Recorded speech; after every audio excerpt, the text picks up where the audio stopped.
К другим темам. На автобазе Айхальского комбината работает героиня нашего следующего сюжета. Юлия Витязева управляет ни много ни мало краном.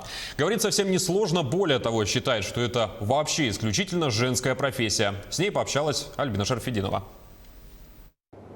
Чтобы приступить к работе Юлии Витязевой, каждый день нужно преодолеть почти 50 ступеней по узкой металлической лестнице. С этой задачей девушка справляется за пару минут. Юлия работает машинистом мостового крана. Свой первый рабочий день вспоминает с улыбкой.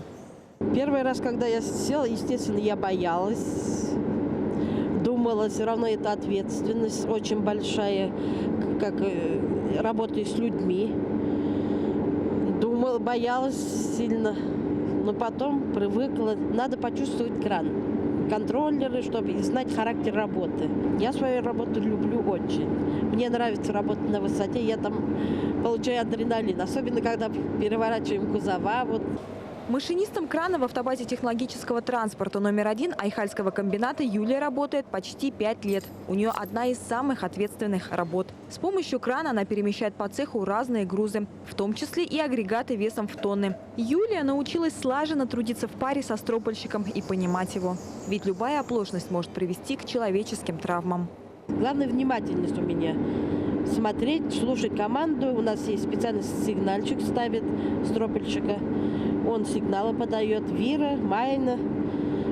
Там по чуть-чуть майна, по чуть-чуть вира. И не обязательно надо контроллеры почувствовать. Потихоньку так работаем.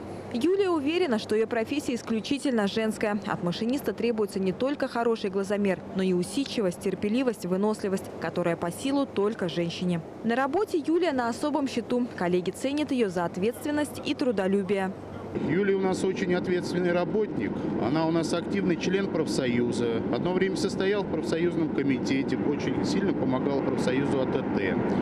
Юленька у нас активный спортсмен. В волейболе она участвовала за женскую команду АТТ, в беге. То есть участие она принимает во всех мероприятиях АТТ очень активно. Не менее ответственна наша героиня и дома. Своих домочадцев она любит баловать национальными блюдами. Юлия родом из Башкирии. Она соблюдает свои традиции и прививает их своим детям даже здесь, на крайнем севере. Альбина Шарфединова, Денис Хазов, телеканал «Алмазный край».